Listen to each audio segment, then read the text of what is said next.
মোহাম্মদ আনোয়ারুল হক, জাতীয় শ্রমিক শক্তির সংগঠক, কেন্দ্রীয় কমিটি, রংপুর বিভাগ। আসসালামু আলাইকুম, আমি মাহমুদ আকলাদার, জাতীয় শ্রমিক শক্তির সিনিয়র সংগঠক হিসেবে আছি। আমি আব্দুল বারেক, আমি জাতীয় শ্রমিক শক্তির সিনিয়র যুগ্ম সদস্য সচিব। আমি রিয়া পারভিন, জাতীয় শ্রমিক শক্তির যুগ্ম সদস্য সচিব হিসাবে আছি। ঝিনাইদহ 1 শরীয়তপুর উপজেলা থেকে নির্বাচনের প্রস্তুতি নিচ্ছি।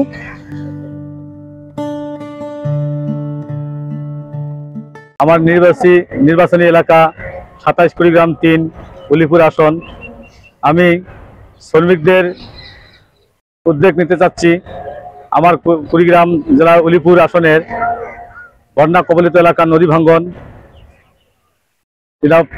বিভিন্ন পত্রিকা আসে। কুড়িগ্রাম জেলার উলিপুর থানা হলো একটি দরিদ্র এলাকা। এই আমি যদি ক্ষমতায় আসি বা এমপি পদপ্রার্থী হিসাবে জয়লাভ করতে পারি, উলিপুরবাসী শ্রমিকদেরকে নিয়ে আমি তাদেরকে কিভাবে এগিয়ে নেওয়া যায় তাদেরকে নিয়ে একটু সংগঠন তৈরি করব এবং তাদের সবসময় খোঁজখবর রাখবো, যাতে শ্রমিক শক্তিকে কেউ কখনো ঠগাতে না পারে। আমি তাদের ন্যায্য অধিকার আদায় করার জন্য যথেষ্ট চেষ্টা করব, যাতে তারা কখনো অবহেলিত না হয়। আচ্ছা, আমাদের শুধু আমার অঞ্চলে না, আমাদের পুরো শ্রমিক সেক্টরেই 3টি কঠিন চ্যালেঞ্জ মোকাবেলা যদি বলি, সেটা হলো আমাদের ন্যায্য মজুরি, আর্থিক নিরাপত্তা এবং কর্মক্ষেত্র নিরাপত্তা, শ্রম আইন নিয়োগপত্রের অভাব। সাংগঠনিক পদক্ষেপ যদি বলি, সেটা হলো আমাদের মালিক পক্ষ, শ্রমিক পক্ষ, আমরা বিভিন্ন সময় একসাথে বসে আলোচনা করি ন্যায্য মজুরির ব্যাপারে, যে তারা সঠিক পরিশ্রমের যে ফল, বেতন এবং নিয়মিত মজুরি বৃদ্ধি, কর্মক্ষেত্রে নিরাপত্তা এবং আর্থিক সহযোগিতা করার চেষ্টা করি আমাদের সংগঠনের পক্ষ থেকে। এবং আমি নিজেও অনেক সময় অনেক শ্রমিককে পার্সোনালি হেল্প করি, সেটা হোক পয়সা দিয়ে, বুদ্ধি দিয়ে, কারো মাধ্যমে সাহায্য এনে দেওয়া। জি, খুব সুন্দর প্রশ্ন করেছেন। তো আমার এই কথাগুলো চ্যানেল 7-এর মাধ্যমে যারা শুনবেন, সবাইকে আমার সালাম এবং সংগ্রামী শুভেচ্ছা রইল। সুন্দর একটা প্রশ্ন করেছেন যে সিনিয়র যুগ্ম সদস্য সচিব হিসাবে আসলে দলীয় শৃঙ্খলা বা দলীয় কার্যক্রমের পরিচালনায় আমার ভূমিকা কি। প্রথমেই বলি, আমরা খুব সুশৃঙ্খল একটা শ্রমিক রাজনীতি নিয়ে আগাচ্ছি। সে জায়গা থেকে আমি সিনিয়র যুগ্ম সদস্য সচিব হিসাবে আমার মূল দায়িত্বটা ছিল আমার সদস্য সচিবকে হেল্প করা। তার সার্বিক কাজে আমি হেল্প করতেছি এবং আমরা বিভিন্ন সেল গঠনের মাধ্যমে কাজগুলো ভাগ করে দিয়েছি এবং সে সেল প্রধানদের সাথে আমার নিয়মিত বৈঠক হয় এবং আমি খোঁজখবর রাখি এবং দলীয় শৃঙ্খলার জন্য আবার শৃঙ্খলা একটা সেল তৈরি করে দিয়েছিলাম। সেখানে যদি কোনো বড় ধরনের কোনো সমস্যা হয়, তো শৃঙ্খলা টিমের মাধ্যমে আমরা শৃঙ্খলাটা করার জন্য শৃঙ্খলা সেল আলাদা তৈরি করছি। আমি প্রশাসনিক কাজকে আন্দোলনের শক্তি হিসাবে দেখি, তাই কেন্দ্র থেকে ইউনিয়ন পর্যন্ত কাঠামো সক্রিয় করছি এবং মাঠ পর্যায়ে সর্বক্ষণ খোঁজখবর নিচ্ছি এবং ভালো মন্দ কাজের কতটুকু অগ্রসর হলো তাদের সাথে সবসময় মত বিনিময় করছি এবং তাদের কোনো সমস্যা হলে সাথে সাথে আমাকে ইনফর্ম করে এবং আমি কেন্দ্রকে ইনফর্ম করে সেটা দ্রুত সমাধানের চেষ্টা করি এবং তাদের সাথে সবসময় আমি যোগাযোগ রাখছি। আমার এলাকার খোঁজ খবর সবসময় আমি রাখছি। প্রান্তিক এলাকা আমাদের কুড়িগ্রাম উলিপুর আসনের এমনিতেও অবহেলিত এবং খুব গরিব এলাকা, কৃষিবিদ এলাকা। আমি যেহেতু এমপি পদপ্রার্থী, এই হিসাবে আমি সংগঠক হিসাবে আমার কুড়িগ্রাম এবং উলিপুর 3 আসনের যুব শক্তিকে, আমাদের শ্রমিক শক্তিকে এনে যাতে আমাদের শ্রমিক শক্তিকে শক্তিশালী করা যায়। এর জন্য আমি আমার উলিপুর 3 আসনের যুব শক্তি থেকে শ্রমিক শক্তিকে এনে আমি আমার শ্রমিক শক্তিকে শক্তিশালী এবং উন্নয়নের দিকে নিয়ে আসব। আমি যদি এমপি হিসাবে জয়লাভ করতে পারি তাহলে আমি আমার উলিপুরে কুটির শিল্প, বেসিক, এগুলো আমি ছোট্ট আকারে নির্মাণ করার চেষ্টা করব, যাতে আমার উলিপুরের শ্রমজীবী মানুষ এখানেই চাকরিজীবী করে তাদের ফ্যামিলি নির্ভর করতে পারে। সংগঠন বিস্তৃতির পদক্ষেপ বলতে আমরা ডিজিটাল মাধ্যমে প্রচার চালাচ্ছি, যার যার সোশ্যাল মিডিয়া, এবং আমাদের একটা জাতীয় শ্রমিক শক্তি একটা অফিসিয়াল পেজ আছে শ্রমিক শক্তি নামে, এবং আমরা বিভিন্ন জেলা, মহানগর, উপজেলা committee, union committee, word committee আমরা দূরত্বই দেওয়া শুরু করেছি, এবং আমাদের সাবেক উইংয়ের প্রায় 35টা জেলা কমিটি আছে। আমরা নতুন করে জাতীয় শ্রমিক শক্তির জেলা কমিটিগুলো দূরত্ব দেওয়ার চেষ্টা করছি। আমাদের সামনেই সপ্তাহে শুরু হবে বিভাগীয় সমন্বয় সভা। আমরা একদম মাঠ পর্যায়ে তৃণমূল থেকে আমরা আমাদের কর্মী যাচাই বাছাই করে আমরা কমিটিতে আনার চেষ্টা করতেছি। যদি ঝুঁকিপূর্ণ বলতে বলেন তাহলে হচ্ছে আমার লালমিহাট 3 আসনে ঝুঁকিপূর্ণ খাত বলতে তেমন ঝুঁকিপূর্ণ খাত নাই। সেটা হচ্ছে শুধু বিড়ি শ্রমিকরা আছে।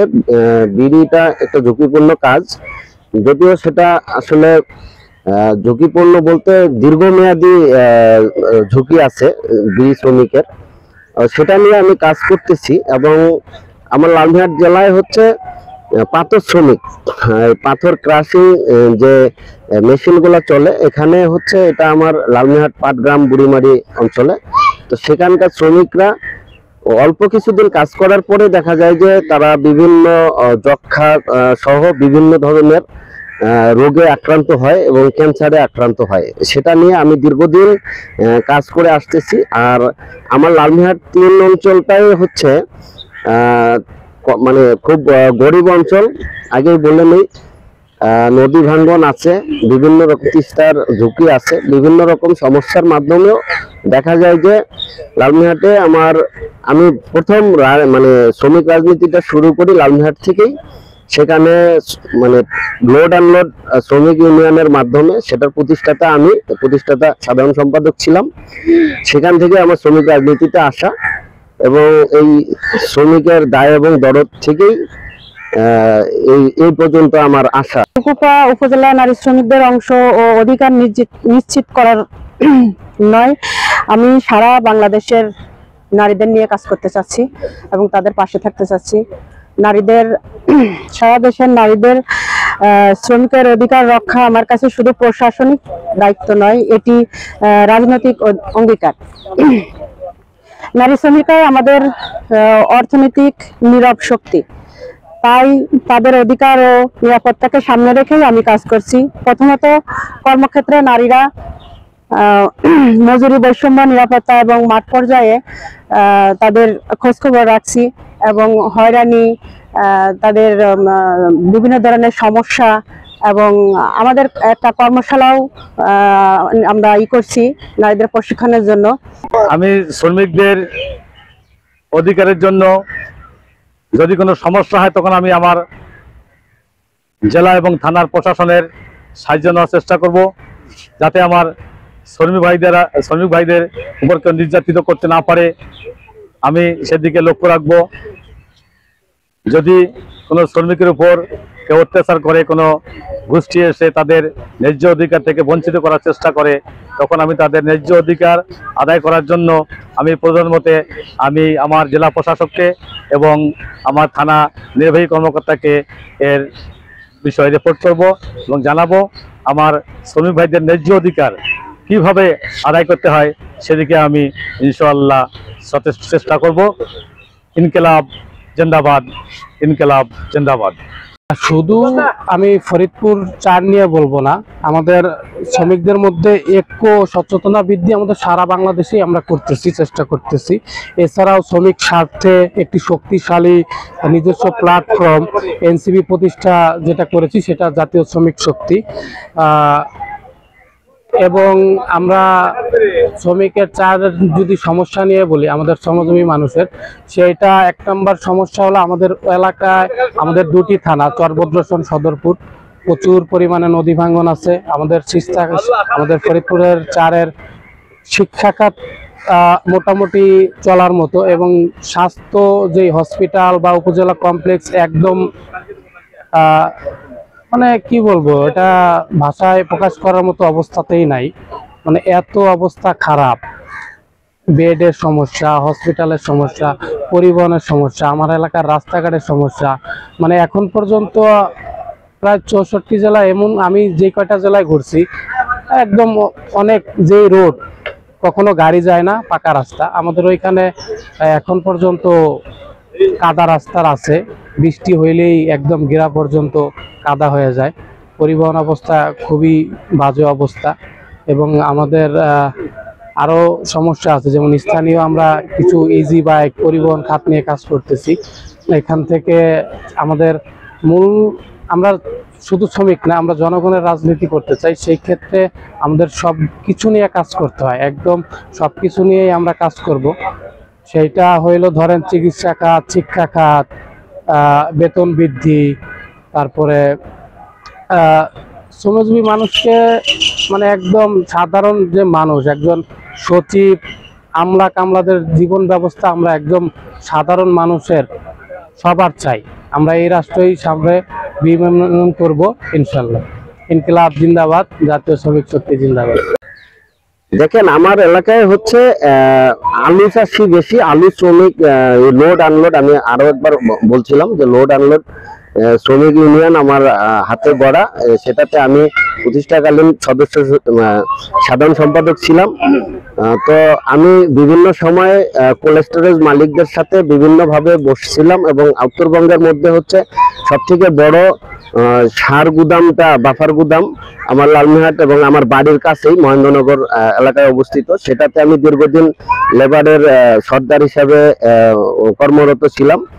তো সেখান থেকে আমি বিভিন্ন সময় শ্রমিকদের ন্যায্য দাবি এবং ন্যায্য মজুরি, এটার জন্য আমি দীর্ঘ আন্দোলন সংগ্রাম করে আসছি। এবং যেভাবে করে আসছি, আসলে দেখেন, আমার যেটা অনুভব হয়েছে যে শ্রমিকের আসলে দাবি দেওয়া বলতে, আজকে বেতন পাইলাম না আর বেতন দিল না, এই জন্য মাঠে নামলাম, আন্দোলন করে বেতনটা পাইলাম, কিন্তু পরবর্তীতে দেখা যায় যে আমি হচ্ছে আবার সেই একই সমস্যার সম্মুখীন হলাম। সেখান থেকে আমি অনুধাবন করছি যে যদি আমরা শ্রমিক প্রতিনিধিরা সংসদে যাই এবং সেখানে আইন প্রণয়ন হয় শ্রমিকদের পক্ষে, তাহলে আমার মনে হয় যে কোনো শ্রমিককে আর মাঠে নামতে হবে না, আন্দোলন করতে হবে না, কর্ম করে তারা বাড়িতে যাবে, সুন্দর জীবন যাপন করবে। আমরা যদি ইউরোপ, আমেরিকা, দক্ষিণ কোরিয়ার দিকে তাকাই, তাদেরও একটা স্লোগানই ছিল, যে সেটা হচ্ছে যে দুনিয়ার মজদুর এক হও। এই স্লোগানকে ধারণ করে তারা আজকে কোথায়, তাদের শ্রমিকরা আজকে কোথায়, তাদের জীবনমান কোথায়। কিন্তু আমাদের বাংলাদেশে আমরাও সেই একই লাল পতাকা ব্যবহার করি, একই স্লোগান ব্যবহার করি, কিন্তু আমাদের শ্রমিকদের জীবনমান উন্নয়ন হচ্ছে না।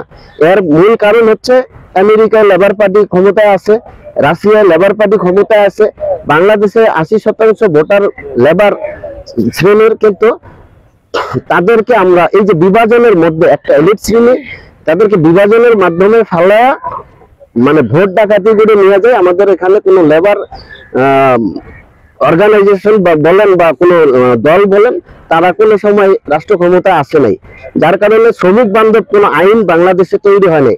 আইএলও কনভেনশনের অনেক কিছু বাংলাদেশে এখন পর্যন্ত বলবৎ নাই।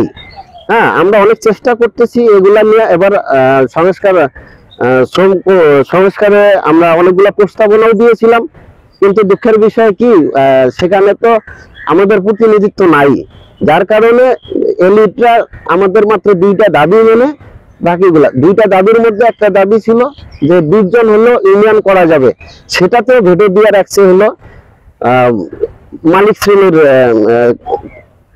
কতিপয় বলবো না, সবাই, মানে তারা তো এলিট। তো শ্রমিকদের জীবনমান উন্নয়ন করতে গেলে আমাদের সবার আগে দরকার শ্রমিক বান্ধব আইন এবং শ্রমিক বান্ধব রাষ্ট্র। আমরা সেই কাঠামোর দিকেই যাচ্ছি। প্রয়োজনে আমরা এরকম চিন্তা ভাবনা আছে যে প্রয়োজনে যদি আমরা লেবার রেগুলেশন করতে হয় এবং সেটা সশস্ত্র হোক আর ভোট বিপ্লবের মাধ্যমে হোক, আমরা সেদিকেই আগাবো এবং বাংলাদেশে শ্রমিক শ্রেণীকে উন্নত বিশ্বের ন্যায় জীবনমান দেওয়ার যে মানে প্রত্যয় নিয়ে আমরা এই শ্রমিক রাজনীতিটা শুরু করছি, সেটা একদিন সফল হব এই আশাবাদ ব্যক্ত করি। ইনকিলাব জিন্দাবাদ। জি, আমরা ডিজিটাল ইসের মাধ্যমে যোগাযোগ করার একটা ব্যবস্থা রেখেছি, সেটা হোয়াটসঅ্যাপের মাধ্যমে। এবং আমার একটা নাম্বার 24 ঘন্টা খোলা আছে। যত প্রকার শ্রমিক আছে তারা 24 ঘন্টা যেন আমার সাথে যোগাযোগ করতে পারে, কোনো সুবিধা অসুবিধা আমার সাথে আলাপ করতে পারে বা জানাতে পারে। এই জন্য আমি 24 ঘন্টা আমার একটা নাম্বার খোলা রাখছি। এবং সর্বশেষ আমার শোলকুপাবাসী, ঝিনাইদহবাসীকে বলবো আমার জন্য দোয়া করবেন এবং আমার পাশে থাকবেন। আমি আপনাদের জন্য অনেক কিছু করার চেষ্টা করছি। আপনাদের দোয়া থাকলে আমি করতে পারবো এবং আপনারা আমার পাশে থাকবেন, এটাই আমার শেষ কথা। ইনকিলাব জিন্দাবাদ, শ্রমিক শক্তি জিন্দাবাদ, এনসিবি জিন্দাবাদ।